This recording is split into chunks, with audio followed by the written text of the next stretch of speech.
విజయవాడలో మనం ఏర్పాటు చేసుకున్న అంబేద్కర్ గారి మహాశిల్పం మన రాష్ట్రానికే కాదు దేశానికి కూడా ఇది తలమానికం. ఇది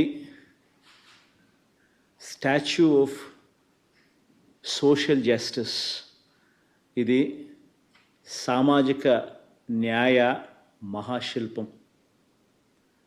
ఈ నెల 19వ తారీఖున చారిత్రక స్వరాజ్య మైదానంలో ఆవిష్కరించబోతా ఉన్న ఈ విగ్రహం దేశంలోనే కాదు ప్రపంచంలోనే అతిపెద్ద అంబేద్కర్ గారి విగ్రహం.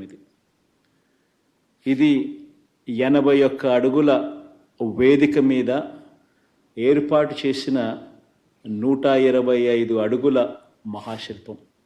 అంటే మొత్తం మీద 206 అడుగుల ఎత్తైన విగ్రహం ఇది.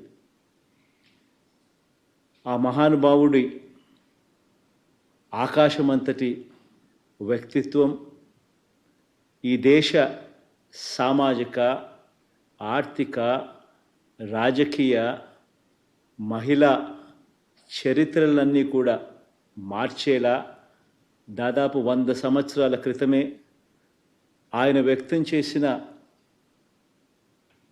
భావాలు కలకాలం కూడా మన దేశాన్ని ప్రభావితం చేస్తూనే ఖచ్చితంగా ఉంటాయి. బాధ్యతతో ఆయన భావాల మీద అచంచల విశ్వాసంతో వాటిని మన నవరత్నాల్లో అనుసరిస్తూ ఉన్న ప్రభుత్వంగా ఏర్పాటు చేసిన ఈ విగ్రహ ఆవిష్కరణ సందర్భంగా 19వ తారీఖున అందరూ కూడా తరలి రావాలని కోరుతా ఉన్నాను. ఆయన అణగారిన వర్గాలకు చదువులు దగ్గరగా తీసుకువచ్చిన మహనీయుడు. ఆయన అంటరానితనం మీద, ఆధిపత్య భావజాలం మీద తిరుగుబాటు చేసిన ఓ మహానుభావుడు. ఆయన సమసమాజ భావాలను నిలువెత్తు రూపంలో చూపించిన ఒక గొప్ప వ్యక్తి.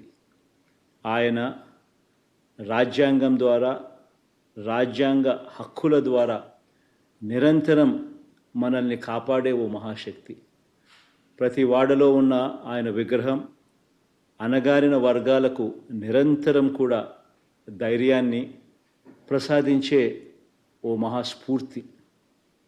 దళితులతో పాటు కులాలు, మతాలకు అతీతంగా పేదలందరి జీవితాల్లో ఈ 77 సంవత్సరాల్లో వచ్చిన అనేక మార్పులకు మూలం డాక్టర్ బాబాసాహెబ్ అంబేద్కర్ గారి భావాలు. కాబట్టే ఆయన్ను ఇంతగా మనమందరం కూడా గౌరవించుకుంటా ఉన్నాం. మన విజయవాడలో ఆవిష్కరిస్తూ ఉన్న ఈ మహాశిల్పం మన రాష్ట్ర చరిత్రలో సువర్ణాక్షరాలతో నిలిచిపోవడానికి మాత్రమే కాకుండా చరిత్రను తిరగరాసేలా 100 సంవత్సరాల పాటు స్ఫూర్తిని కూడా విగ్రహం ఇస్తూ పోతూ ఉంటుంది. ఇది మన సమాజ గతిని సమతా భావాల వైపు మరల్చడానికి, సంఘ సంస్కరణకు, పెత్తందారి భావాల మీద తిరుగుబాటుకు, రాజ్యాధికారంలో పేదల స్థానాన్ని సుస్థిరం చేసేందుకు నిరంతరం స్ఫూర్తి ఇస్తుందని విశ్వసిస్తున్నాను. జై హింద్.